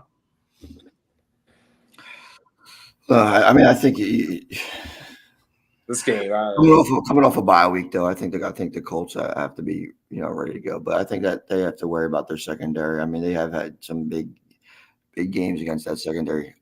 Is something that Baker and maybe Godwin and Mike Evans can expose a little bit. But Rachaad White is going to play. He's been pretty nice out of backfield receiving. But their running game isn't ineffective. I think this is going to boil down to whatever team runs the ball more effectively, and that's going to be the Colts. So I'll take the Colts. I'll lay it 2.5, and I think Taylor does hit that 100 yards today. This is another tough one. This is another one I would not even think about taking. I do like Mike Evans today. Like Tony said, I think Indy struggles on the back end, and the receivers had big games against them. So I like Mike Evans right now, plus 165 to score a touchdown. That's pretty much it. I too would lean towards the Colts at home. I'll take that 2.5, maybe field goal at the end. I think it's going to be a close game. If you are a masochist and you want to watch just ugly football, I want you to watch this Patriots-Giants game. The Pats are laying 4.5 on the road. The over-under is 34. Is this like an Iowa game? New England is allowing 23.8 points per game. That would be the most under Bill Belichick since the year 2000. Tommy DeVito, the first undrafted quarterback to win for the Giants since Kurt Warner in 2004, who wasn't even their guy. Mac Jones is supposed to play today. That's what I hear. That's what streets are saying. Mac Jones stinks. I think you'll see both quarterbacks today. I'd rather see neither. They split first team reps all week. Jones is the one warming up. I look at it and this is just bad football. I And like this reminds me of a Giants point. This reminds me of a point that I should have made when we're talking about the Jack Del Rio. Jack Del Rio didn't get fired after Thanksgiving because of the Cowboys game. He got fired because Danny DeVito. They lost to Danny DeVito. And that Yes. defense, that defense gave up a 200, almost 250 yards and was three touchdowns to them. So that's why Del Rio got fired. This game right here, all about Belichick's legacy. This game right here is going to directly reflect Belichick's legacy, right? So no, I'm serious. If he loses this game, in a way, does the great Bill Belichick and the defensive mind and the Patriot way and all that stuff, can the Patriot way actually lose to Tommy DeVito? As far as I'm concerned, this game, losing is winning. So for both these teams, I like the Giants today. I really do. And look, and apparently they've been all over Drake May. They've been sending their guys to every Drake May game. This is a real good way to screw it up. You win 2 games in a row like this. Well, oh yeah. Oh, give me the 4.5 points today. I'm taking the Giants plus 4.5. Give me a Saquon touchdown. He's been playing really well. You gonna be on the edge of your seat for this one? I'm not watching it. You want to take the under 34? 17-10. Now, Bri, before you get to the next game, which I think is the last game on our 1 o'clock slate, right? It is. Before you get to that next game, and Frankie DeMeo's point here is okay. We got Kenny Pickett versus whoever hell's playing quarterback for the Bengals. Browning. Yeah, Brown. Yeah, I know it. It's just you got the Panthers. You got Bryce Young and Will Levis. Awful. Desmond Ritter, Derek Carr, Minshew, Baker. These 2 clowns that we were just talking about here. And that's all. That's the 1 o'clock slate. I mean, that is awful, awful. And it doesn't get entirely. It gets a little bit better at the 4 o'clocks. But man, I'm taking all the under. If you're looking at, I mean, I guess you could go to the next matchup now, Brian, with Jacksonville and Houston, but I'll tell you, like, this is the premier QB matchup of yes, it is. Absolutely. Of the 1 o'clock games, no question. Look, they're Jags 7-3, Texans 6-4. The Texans are in shouting distance of the AFC South. And again, I'm the first person to tell you, I asked the question, answered it myself. Who did I feel I was most confident they would win their division this year? It was Jacksonville. Yeah. And it wasn't close. And, well, it's a little tight for me. Jacksonville's top 5 against the run, bottom 5 against the pass. That doesn't bode well. Stroud could become the first rookie quarterback to lead the league in passing yards since 1939. Kid's been good. Look, he's been good. What are you going to say? He's been really good this year, at least from a statistical standpoint. He's probably going out there with no fear because what's the team playing for? This pretty is bad though when CJ Stroud got locked out of the locker room today, though. I don't know if you guys saw that, but he tried to get in the locker room. Who was it? Our buddy in Seattle when he got locked out of the Jets practice, Jamar Adams. So, CJ Stroud tried to get into the locker room and was locked out, which is not a good thing. One thing I just seen came across the wire, which is pretty interesting, is that the Texans are facing the number 1 overall pick for the 5th straight week. Wow. That is interesting. Bryce Young in week 8, Baker Mayfield in week 9, Joe Burrow in week 10, Kyler Murray in week 11, Trevor Lawrence, and Trevon Walker today. So now I got to go look and see who they're playing next week. The Houston Texans next week will be playing the Denver Broncos. So, yeah, they don't have one there, but I think the next one is week 16 versus Cleveland and Myles Garrett is next on that. Yeah. But that's an interesting streak of QBs there. I think this is I say this every week. Trevor Lawrence and Calvin Ridley stepped up last week. This is another game that they have to step up. They and Etienne as well. And I don't really put much on Calvin Ridley when it's more on Trevor Lawrence. They need to kind of step up. They need to play. They need to kind of start separating themselves as elite offensive weapons. I think the defense with Trevon Walker, he needs to kind of be a little bit more impactful. But they do have the other Josh Allen out there, so I think that I like the Jaguars today. The 48 seems like an absolute huge number compared to all the other numbers. Yeah, But it's So I'm going over. I got a little play here. Every over under that is under 46. I'm going under. Over 46. I'm going over. We're gonna try that method this week. There It's you gonna be interesting. Morning, Drew. Hey, Drew. Morning. The best thing about Drew is every time that he comes on the show, it's a different location. I don't know if he's going to be in his kid's room. Is he going to be in the kitchen? Remote. Is he going to be in the Drew's hallway? Is he at the girlfriend's house? Like, I don't know where he's at. It's almost like when we were younger, there used to be a game, right? Where in the world was Carmen San Diego? It's going to be the same. Where in his house is Drew Trammell? Yeah. And after my comment there, he might be at his brother's house. So I don't know. I'm gonna jump in real quick. Yeah. 'Cause I like Houston today.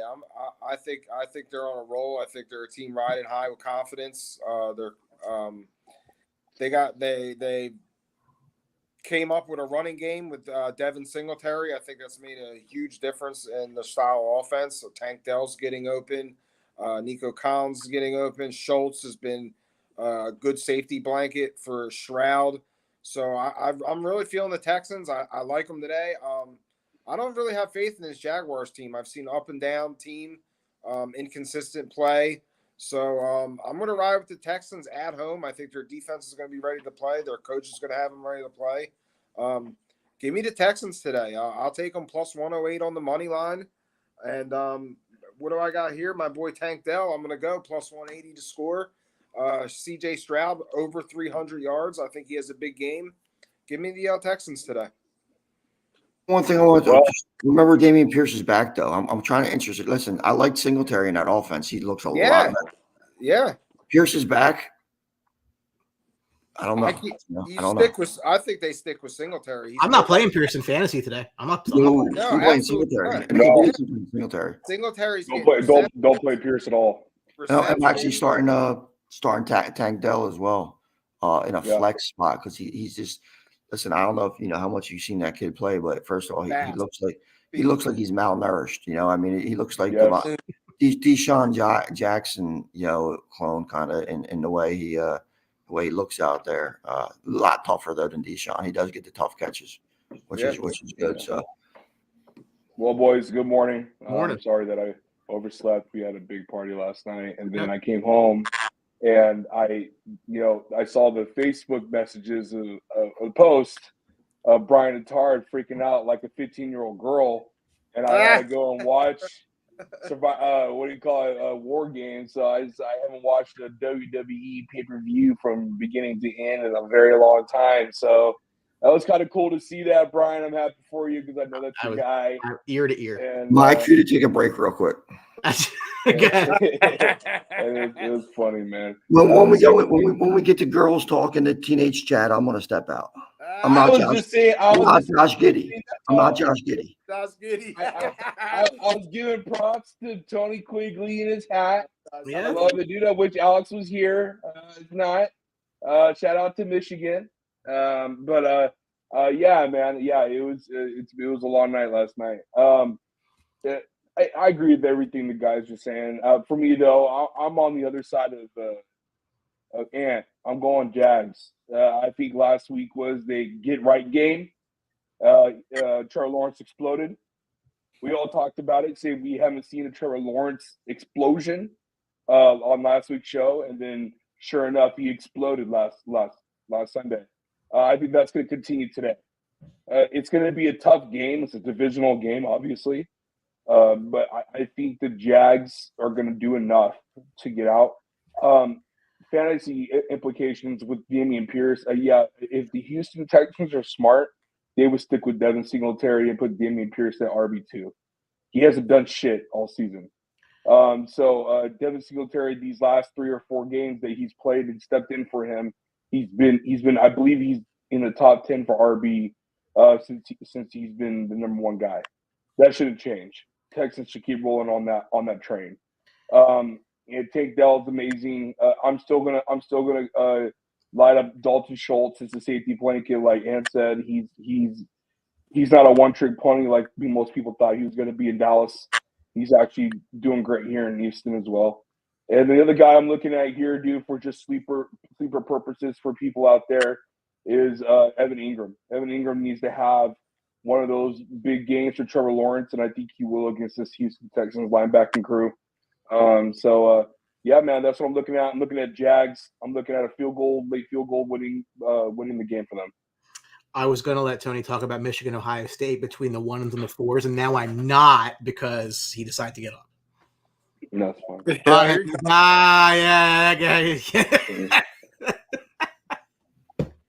Tony, did you have any thoughts on yesterday's college football before we go to the afternoon games? Listen, took care of business about on Ohio. Can't wait to have their coach. Can't wait to have Michigan's coach. The game plan was awful yesterday. Their coaching scared. They're coaching not to lose, and it's hard to watch a team play an entire game against a team that they should beat by 14 points. Coaching not to lose, but they did. They won, and that's all that matters. So, on to the next one. Harbaugh will be back, and now they're the odds-on favorite to win a national championship. So it's going to be fun time. Could Michigan beat the Bears? No, not at all. Michigan will lose by 70 to the Bears. All right. He's coming back. Off to 4 p.m. The Cleveland Browns visiting the Broncos, 7-3 at 5-5. Denver is 1.5-point favorite at home. The over-under is 37. Cleveland is on pace to become the first team to allow fewer than 250 total yards per game since the 2008 Steelers. Denver, Jekyll and Hyde defensively, allowed over 36 points per game the first 5, allowing basically 17 since. So it's kind of a reason why the over-under is 37 in this one, because people might not score in this. If Denver can't put up points against the Cleveland Browns defense, and Cleveland can't do anything against this might be a 6-3 final. Who knows? Yeah, I think this is a really tough. This is a bad game for the Browns. I mean, Broncos defense has improved every step of the way. Take the under here. I'd say another out of 14-7 game. It is if Dorian Thompson-Robinson breaks a long run or something like that. But two defenses. I think we know what the Browns could do, but I just think that the Broncos do. But this game screams under. Yeah, I agree. I could see like 13-10, something like that right now in this game.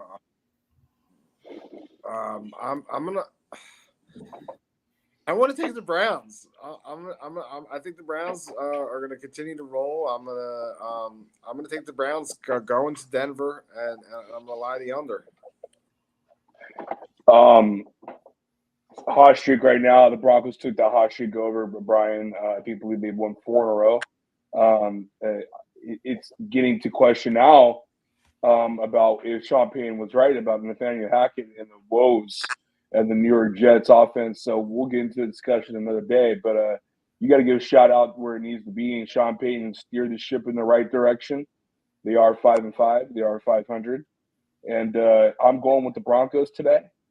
I think that this win today will catapult them into that 5, 6, 7 seed talk, right? I mean, I know they're there, but I think that will catapult them into a better cemented place for them to really talk about making the playoffs, which would be absolutely phenomenal for where they were a month ago.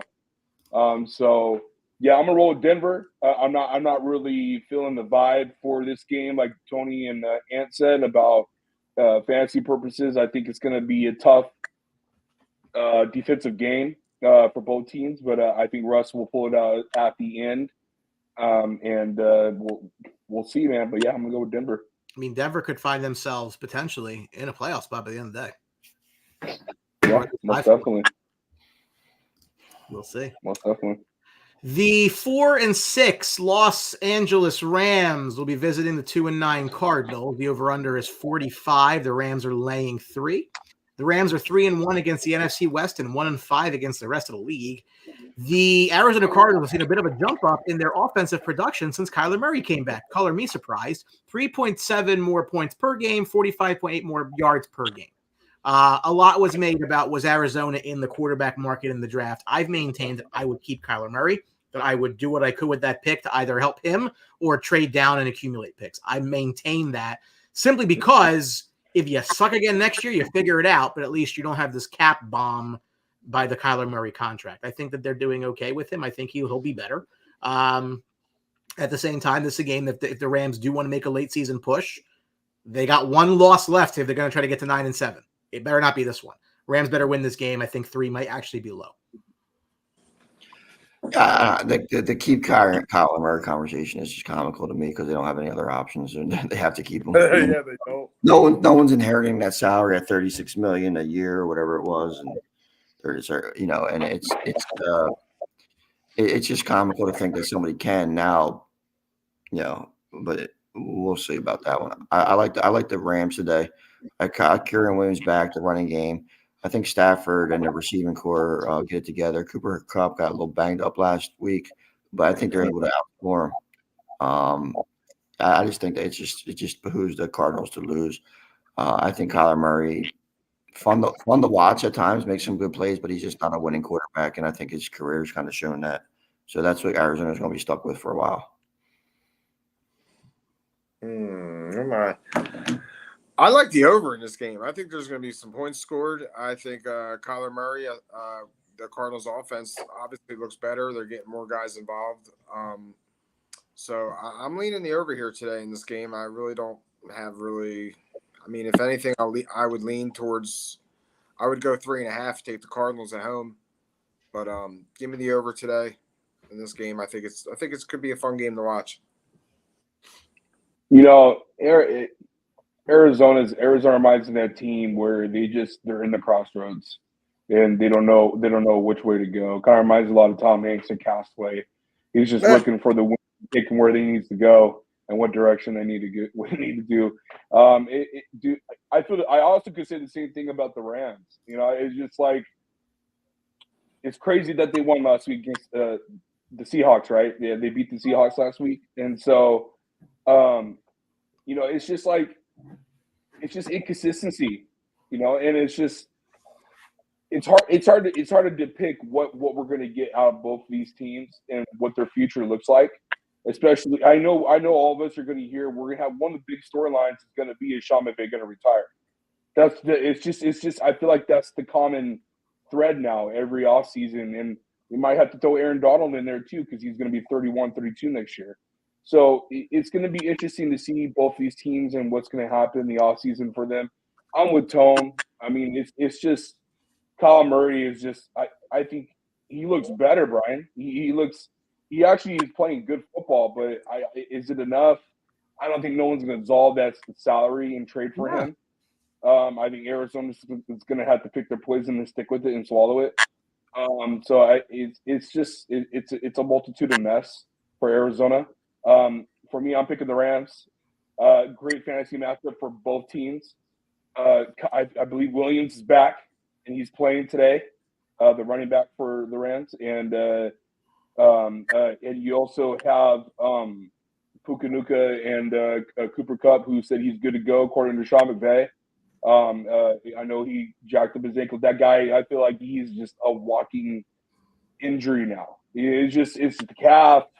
It's the ankle. Can you trust him? I have to trust him in fantasy football because it's Cooper Kupp and Matt Stafford. So that's a mac and cheese pretty much. So I mean, gonna go those guys. You got Trey McBride. We all talked about. He's becoming a huge target for Kyle Murray.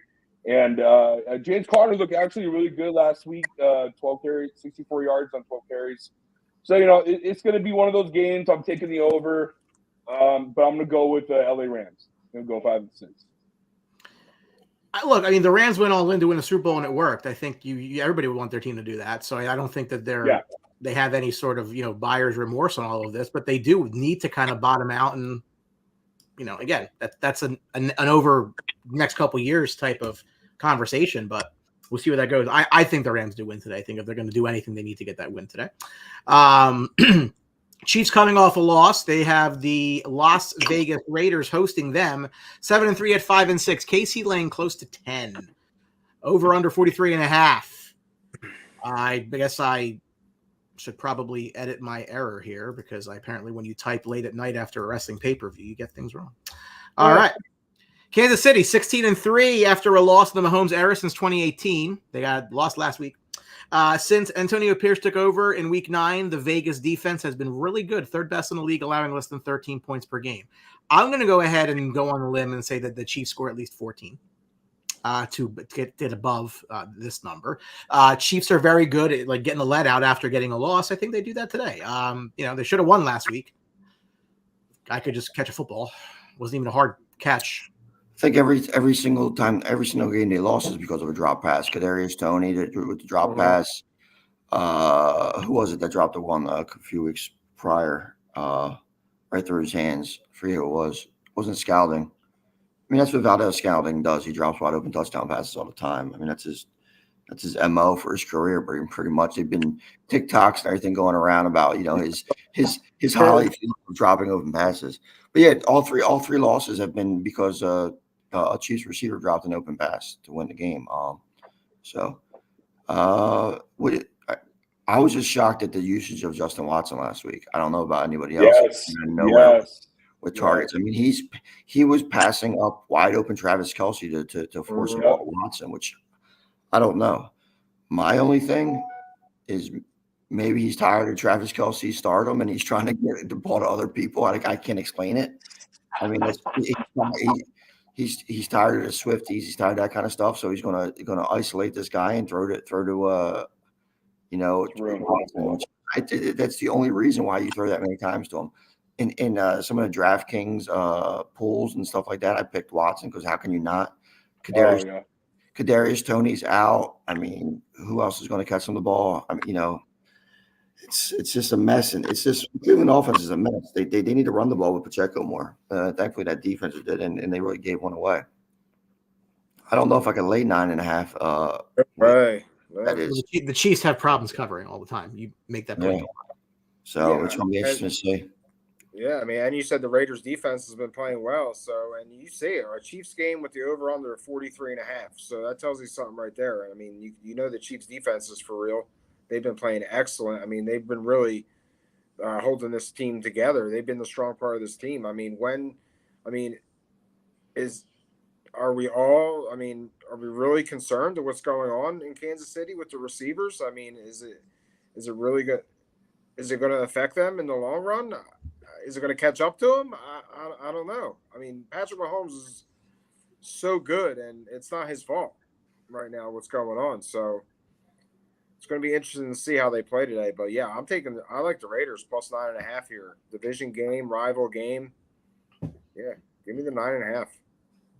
Listen, I'm gonna be 1,000% real with you. I'm concerned. I'm concerned if the Kansas City fan. And there's a multitude of things I'm concerned about. One, I'm gonna go through them quick, Brian. One, Patrick Mahomes has no time. He has time to throw the ball. He actually has good offensive line and good protection. The problem is no one's getting separation. I think they're bottom three as a receiving group in separation of yards. So that's causing interceptions for Patrick because he's making bad decisions, and it's probably one of the worst seasons. It's not one of his worst seasons in total. It's one of his worst seasons from an interception perspective. It's also Travis Kelce. I think Travis Kelce is a shell of himself, and I don't think that's just a Taylor Swift distraction. Yeah, I think what he said last week is gonna open up a lot of people's eyes. The injuries are still bothering him. It's painful for him. It's considering retirement, deeply considering retirement, and you can see that those injuries and those surgeries are piling up. It's bothering him. And he doesn't look Travis Kelce of last year. Last year was a huge year for him. Oh, he has a lot of huge years.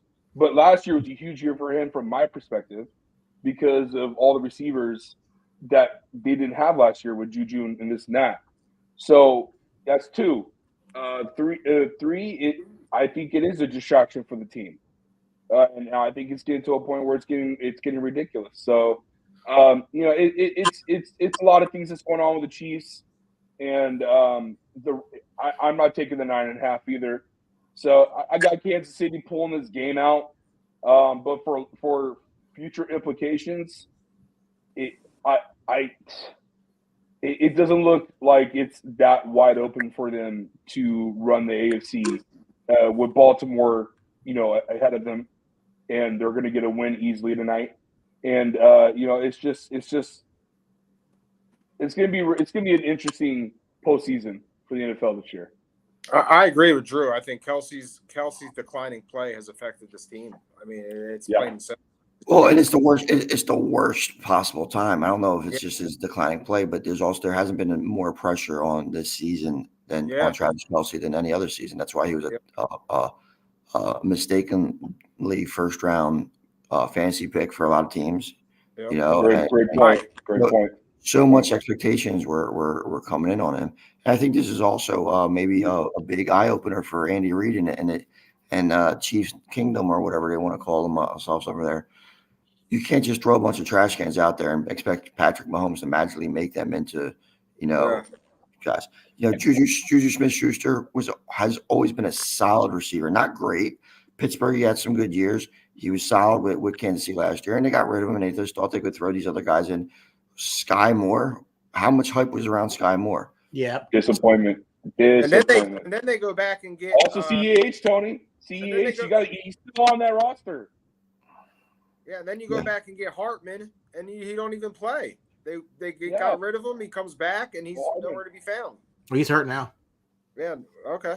Maybe that's why. But, I mean, he hasn't even – Sky Moore, McCole Hardman, Rice was supposed to be a big thing over the summer.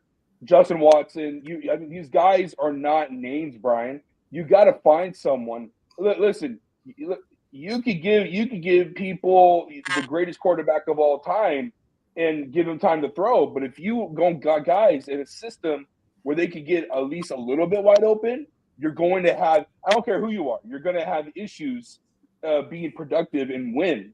So, the Kansas City Chiefs need to find something. And if they can't find anything, then I don't know why they're not doing what Quick suggested, which is more of a less of a balance and more of a run with Isaiah Pacheco. Put in what's that? I can't think of his name right now. The running McKinnon. Put in McKinnon. McKinnon was used way more last year than what he's being do this year. Why are we not getting more RB options, RB screens, RB outs? Put McKinnon and put it into a spread and go put it and go let him do his thing. That's what he's good at. And Andy Reid, for some reason, why they just don't want to do it. It makes no sense. It's kind of crazy to me. The receiver makeup for this team too is also perplexing. What they go out there and do. They're all the same. They're all the same. But here's the other thing too. I think Kadarius Toney is by far the most talented. But him, McCole Hardman, Scaling, they're not very cerebral players. They're not that. They don't have that comfort level, that blanket. They had Travis Kelce, but you know what? Juju could work the middle. He could do other things. These guys are all with ponies, and I don't know how well they're more athletes. They're athletes out there playing receiver than they are. Hey, they're really fast, but they don't really know how to get open. There's guys like Devontae Adams is open all the time, and obviously he's elite route runner and that kind of stuff, but you don't have to be. There's guys that are a step down from that could get open. Adam Thielen is having a really nice season. Yes. Imagine he went from Kirk Cousins to Kansas City. That's what I'm saying. Like, these guys don't have to be huge splashes, but they could just be those pieces that. And I think Andy Reid just completely disregarded that. Yeah. It's what Keenan Allen said last week, which I love a lot, and I think it resonates with what we're talking about right now. You could be an athlete, you could be a freaking specimen when it comes to running and all that stuff, but your route running, your precision route running, but also this important thing too that the young kids need to learn is that you need to know where the spots is and where you need to go for zone coverage, cover 2, cover 3, whatever it is. You got to know what spots to go to break that defensive coverage, Brian. And I feel what Tony said and what Ant's saying and what you're saying too, that matters. You can't just rely on speed. Like, first of all, you're not Tyreek Hill. You don't have that type of speed to be able to not have to worry about the IQ of the game. These guys don't have that, and that's an issue. That part of the game's overlooked a lot too. I mean, that's the same reason why we talked about our QB talent list last week, and Brian Artard didn't have Tom Brady as number 1. Yeah, Peyton Manning's a smart guy, but man, Brady is just elite, and you fall in love with guys like Josh Allen and some of these other people who are just physical specimens that could throw the ball through a wall and instead of looking at the cerebral aspect of the game itself. There's a lot to be said of knowing how to play the game, and the Kansas City receivers are clueless. You don't need elite guys. You just need average guys or even slightly below average guys. But I don't know that the group as a whole can be said that. Like an undrafted lacrosse player? Mm-hmm. Okay. Not bad. Throw that out there. Little breaking news. Lane Johnson has been downgraded to questionable today due to a injury, and that does not spell good news for the Eagles. Lane Johnson, says Adam Schefter, reported to trainers this morning that he woke up with soreness in his groin. I've felt that. He is receiving treatment this morning, and an MRI has been scheduled. He participated in full practice all week and has not received any treatment until this morning. People talk about Jalen Hurts as the MVP. I'll tell you what, you go look at the Eagles record without Lane Johnson and come back and talk to me. Bills 6-5, Eagles 9-1, Eagles laying just 3 at home, over under 48.5. Buffalo is 4-0 when they win the turnover differential this year, 32-1 in such games since 2018. Jalen Hurts, 13 consecutive wins against teams with winning records, although it is my humble opinion that because you have a winning record doesn't mean you're any good. Neither here nor there. Lane Johnson injury is a big one, though. That could shift this game. I thought Buffalo needed this game way more than the Eagles did. I maintain that. And I thought Buffalo would go in there and get a win because they needed to. This news helps them quite a bit. Yeah, I mean, I'll start off real quick. There is a lot of tension between Giants head coach Brian Daboll and DC Wink Martindale. It could blow up and reach mutual parting of the ways even during the season. They're going for the number 1 pick. Should have won last week then, now should they? Yeah. Anyway, as you were, Drew. Sorry, there's news coming in. No, that's all good, brother. Before that injury announcement, I was still leaning on Buffalo. I'm gonna lean on Buffalo. I think it's a game that they need. It's a continued trend. What happened last week? Josh Allen, this offense need to explode, and I'm gonna go Buffalo, man. I just feel that these games that Philly's going through, this little schedule of these continued tough teams, it's going to catch up to them eventually, and I think it starts today. I want to see more of James Cook with Buffalo. I need to see more of an established run dominant offense to give that balanced attack to Josh Allen and this offensive crew. But the biggest story for me is the Buffalo Bills defense. Can they do enough to stop Jalen Hurts and company? DeAndre Swift has been I think, in my opinion, he's been a miracle for what they traded for. I don't think they expected what they traded for what they're getting out of DeAndre, who had another big game last week. It's a multitude of things that's going on that's working for Eagles and working for Philly. But I think the Buffalo Bills will get enough done today. I am definitely taking the over on the 48.5. And Jalen Hurts, I think all the guys said it last year and do it again. He's automatic every time, man. Over for 0.5 rushing touchdown. I think I'll take that again this week in my parlay. And I expect Dalton Kincaid to continue what he is doing. So I think he's going to have another big game today. I'm going to take Buffalo, Brian, because they need it more. That was my base case.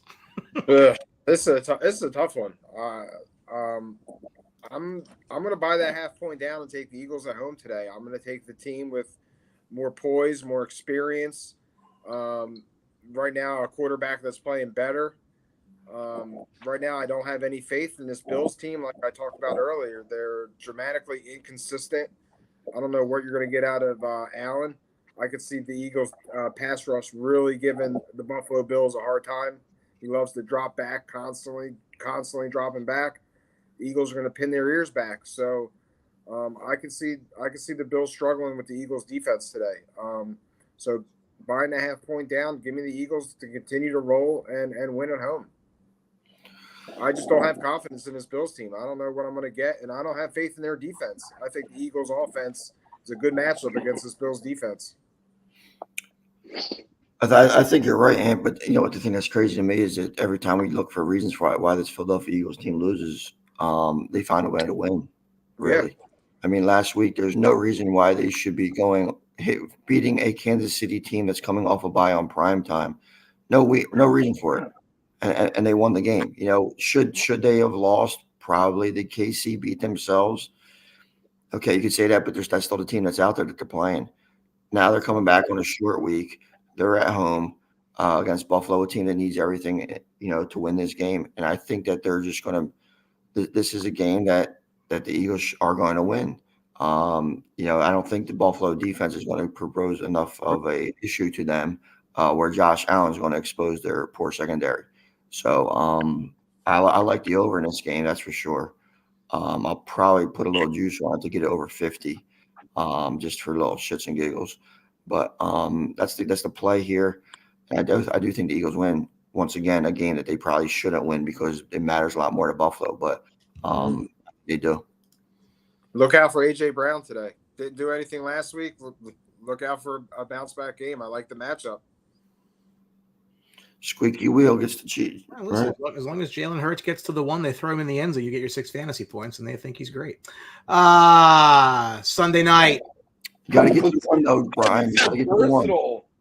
I mean, he's only won about 13 games in a row, something like that. They've won about 8 games. Anyway, the team won, right? The team won. Baltimore 8-3, Chargers 4-6. Baltimore laying 3, the over/under for 8.5.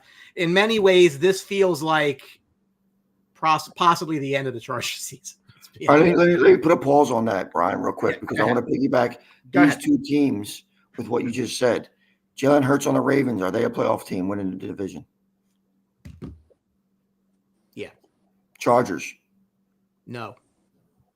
I think so. No.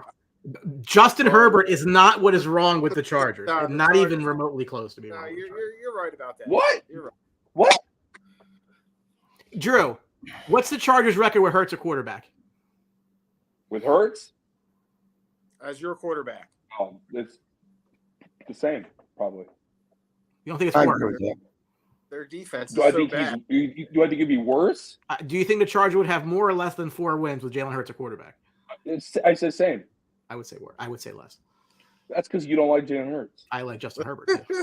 You could both sides. But Jalen Hurts can do things that Justin Herbert cannot do. Justin Herbert can do things Jalen Hurts can't do. Sure. Okay. 4-6. Pittsburgh Steelers, Brian. Pittsburgh Steelers team that's going to be playoffs. Hurts in there for Pickens. I mean, it's Kenny Pickett. Absolutely. Brian. Sure. Brian. Sure. You can't be this naive. Kenny Pickett. I'm not naive. That's not the right word. You cannot be this delusional. There's no way. About what? Justin Herbert? There's no way. Jalen Hurts? No, Kenny Pickett. Oh, I don't care about Kenny. Kenny Pickett stinks. I mean, No, Brian. Here's one. Brian. Healthy. The Steelers' offense better with Jalen Hurts. Of course it is, because Kenny Pickett stinks. It's not, Brian. It's not like the end of the world. How about here we go? How about a healthy Minnesota Vikings team with Jalen Hurts? Ooh, Jefferson. Yeah. I don't like Minnesota at all. You like what? I don't like Minnesota at all. So you take Hurts out. You put Hurts in for Cousins. I'd prefer healthy Cousins, passing the ball and handing it off to a running back. Oh, Cousins was having a very good year. He was having a very good year. Yes, he was. I'm still taking Hurts over Cousins. Sure. Are you taking Jalen Hurts over Justin Herbert? No. Okay, then we're good here. No. Okay, I agree. No. I think the Chargers might have 2 games instead of 4. That's all. That's fine. Baltimore has put up 30 points each of the last 5 games. They're 4-1. Chargers 1-4 against teams with a winning record this year. Drew, do you have anything to say? People getting fired today. She got fired last week. Okay. And the week before. Shouldn't have been fired. And the week before that, yeah. My wife is trying to make me do my best not to cuss, and it's hard not to cuss when it comes to the fucking Oh, there it goes. It goes to the Chargers. It's just I'm over it, dude. I told you guys last week. I said he should have been fired if they lose, which I think Quig and me. No, was it all four of us that took the Chargers? I think Ant took Green Bay. I did. I had the Chargers. Yeah, he shouldn't. His ass should have been left in Wisconsin, along with our dumbass GM. They both should have stayed there, and they both should have gotten a commercial flight. Like it should have been fired. And what I don't understand is why these other teams are able to make the moves, but we can't. Like is it like why can't other teams, like for instance the Redskins, why were they able to fire Jack Del Rio right away, but we can't fire our DC? Or why can't, you know what I'm saying? Like why does shit like that happen, but we can't get that for my team? Like we have to stay in this level play lane, and then dumbass wants to say after the game, get all toots and pissy and talk shit about us, the fans. He's talking shit about the fans that pay your salary, and he's talking shit about people that he wants to call defensive plays because it's not on him. No, it's on you, bro. You've had 3 years. You and Telesco have had almost 3 years to get your personnel to sign J.C. Jackson, to sign these guys that fit your mold, and you were wrong. You completely missed. You struck out. And it's time to move on. It's time to clean house. It's time to. I'm happy we're playing Baltimore tonight. I'm happy we're playing Baltimore tonight. We'll go to 4-7, and we're going to be in that. Where are we at right now? 11, 12. So for draft pick. So hopefully it continues this trend. We got Buffalo still. I mean, we have Chicago. I'm not Chicago. We have Denver. So we got tough games ahead of us. And I think we're the worst team in the AFC West. You know what's kind of funny, Drew? If I told you before the year that the Chargers have the same record as the Jets after Week 12, you'd be like, "Yeah, yeah, yeah." I don't know, man. I have nothing more. Austin Eckler's been on his train ride of just about talking about him. I think he's a cancer in the locker room now because he didn't get paid. It's just a multitude of things, man. I'm fried out. I'm just fried out from them. I think one of the things that we're overlooking in this game is what kind of Ravens offense we're going to see without Mark Andrews. I think that's what I'll be looking for. Maybe not the best defense to kind of measure it against. Yeah, right. Odell's had a really big turn up in that game when he went out, and he's healthy. He's going to play tonight. So it's going to be interesting to see what they come out with that. It's hard to pick the Chargers, even a home primetime game. It just seems that they should be better. And listen, Drew already covered it. They should be better, and they're just not, and for a lot of reasons. So give me the Ravens. I'll lay the 3. Over. Quick. Do you like the addition, and not the addition, but like the replacement? No, this goes to Ant too. The replacement with Isaiah Likely. Yes. Does he fit that mold? I believe he fits that mold. I think he's Is a he specimen. Mark Andrews-esque? Yeah, he's a specimen. I think he's somebody that a lot of people are not talking about. It's not a bad replacement to have for one of the best tight ends to go down, right? So I think he's not getting enough talk about in fantasy. I went crazy for him because I think he fits that addition. You also have 2 guys, which Quick was alluding to, was OBJ and Zay Flowers. Both were on the injury report. They are playing. Both were on the injury report all week. I think we might see a little bit more of Isaiah Likely in this game tomorrow night. We already know how the Chargers linebackers can't cover, so that is a guy that I'm actually plugging a lot in, for parlays. I think he might have a solid game tonight against this Chargers weak linebacking core. Yeah, I mean I liken him a lot to Trey McBride. I like McBride's talent more than Likely. Physical differences a little bit, but he has the talent, and he has the opportunity, and that's kind of how people become productive. Andrews has just been one of the few elite tight ends this year, and it's just kind of hard to expect the exact same production. But I think Likely is going to be able to kind of do that. I think Likely, I'm not going to say they don't miss a beat, because Andrews, I think, was just, blocking and everything like that. He's one of the complete tight ends, and he's a security blanket for Lamar. I don't know if Lamar has the same confidence in Likely, and that could, have a factor into it. But yeah, I think Likely as well as Odell have a really good opportunity to step up in a lot of those underneath routes that Lamar likes to go to. But yeah, I'm plugging him in some DraftKings lineups and some fantasy lineups. When you need some tight ends, if you lost somebody or whatever like that, definitely want to go, because in a couple of weeks we could be talking about him having two or three good games stringed along. Yep, agree. Plus 310 to score a touchdown, Isaiah Likely. Like Tony said, it's hard to take the Chargers right now. I mean, their defense just can't stop a nosebleed. A real good prop bet I'm looking here is the Baltimore Ravens team total 25.5. I think they hit that. I think it's that halftime line. Yeah. No, I like the over in this game. I think the Chargers are going to score points too, but I'm gonna Chargers 25.5 on the over, and I'm going to take, Baltimore 25.5 total points, and I'm going to take Baltimore minus 2.5 in this game. And I need my man Zay Flowers. I think Andrews leaving opens up things for him. I mean, he gets a lot of looks, 5+ receptions today. You give him even money. I asked a Vikings fan what he thought about the Bears. Fuck the Bears! Fuck Chicago! Fuck you! I will use that until I'm done with it. Bears 3-8, Vikings 6-5, Vikings laying 3, over under 44. Eberflus is 0-9 against the NFC North, 0-10 against season winning records as a head coach. Awesome, isn't he? Not great, Bob. Minnesota's got 5 straight wins against the Bears, longest 1992 to 1994. Anthony, do you have any thoughts on the Bears or your head coach? Do you like your head coach? Would you, if you saw him walking across it, would you stop, or would you run him over? No, I would try to back over him. I had no thoughts. There's nothing worse than a Bears standalone game. Thursday, Sunday, Monday. It's like everybody watched this horrible team, and then we'll all make fun of them the next day. Like, so these standalone games I hate. I don't want the Bears to win, obviously.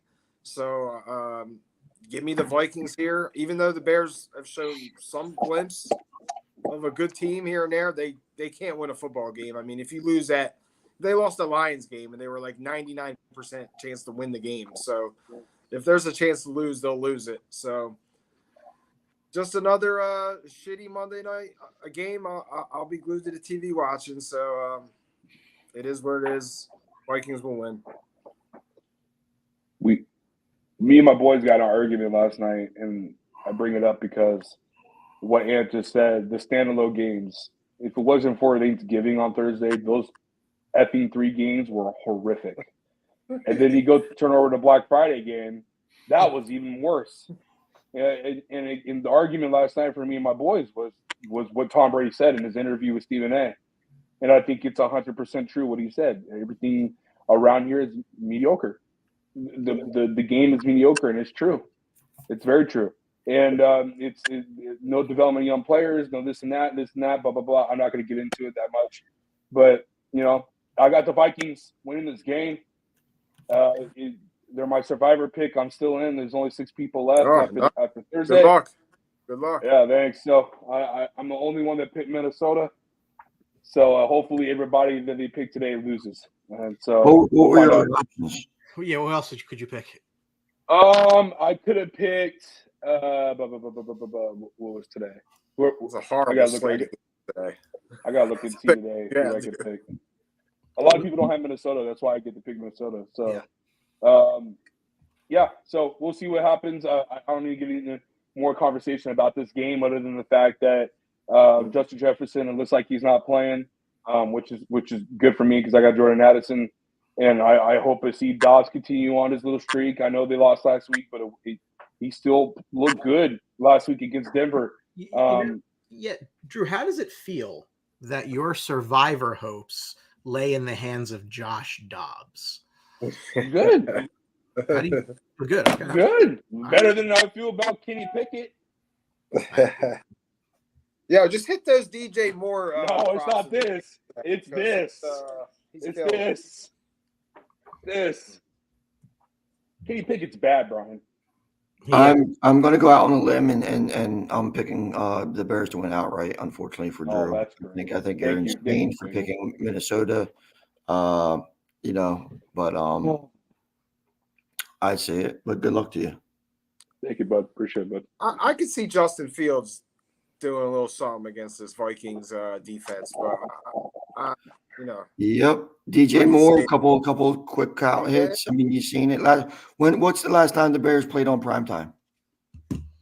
the Couple Carolina game Thursday night, Carolina. the Thursday Carolina game, And what happened? winner.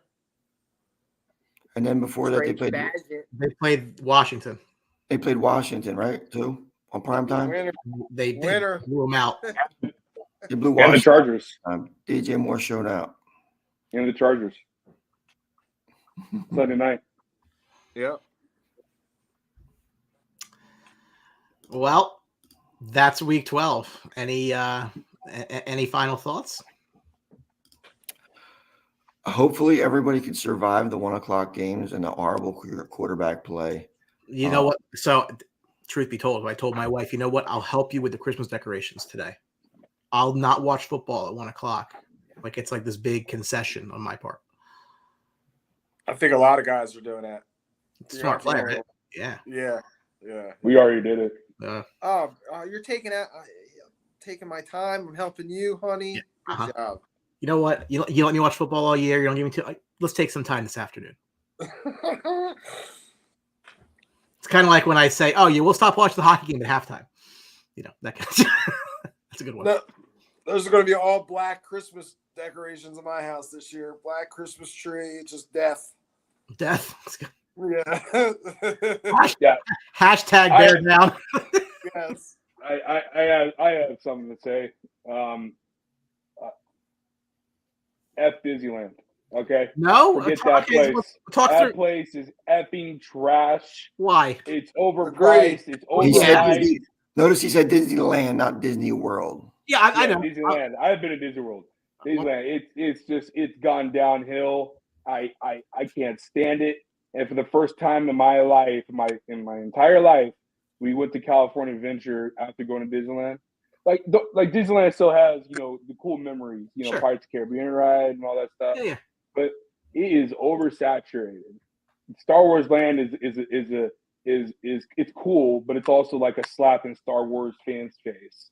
And California Adventure, absolutely the worst theme park I have ever been to in my life. Don't take two little kids. I'll tell you that much right now. It is Spoken like a man who's never seen Clementon Park Yeah. or Action Park. no idea what that is. Is there any documentaries out there about how bad it is? Because you could look up the documentary about Action Park in northern Yes. New Jersey, Yeah. where people just risked their lives to go down a water slide. It was You know, fucking. I guess I gotta change the battery, but this is a lightsaber that lights up. Drew, do Your yourself wife a has favor interesting next time. dildos. Just go to a beach and just lay on it. Oh, Do yourself a favor. I'm not a theme park guy, and just people are always in the way. When you People want to suck. walk. People Yeah, suck. dude, I cussed out a lady because she kept on cutting in front of me. I'm just like, bro, like, fuck, dude. Oh. I mean, Yeah, that's not still humans sometimes. all right. Yeah. Well, listen, I have And some, Brian put his vibrator away. That's great. yeah, I have some yard work to do. So if that's a vibrator to you, I think that says more about you, right? On behalf of the boys, enjoy week 12. Anything's a sex toy if you're brave enough. It's not even dark yet. That's what made American Pie so good. It's- Oh my god. 12:36 on the East Coast. On behalf of everybody, enjoy your week 12. We'll catch you next week, and hopefully there's a lot more games that are of interest. And not Tommy bad DeVito. quarterbacks. Again, if you want to peek those NHL standings, a certain team on top of them, I'm gonna leave that out to you. Okay. All right. We'll see you.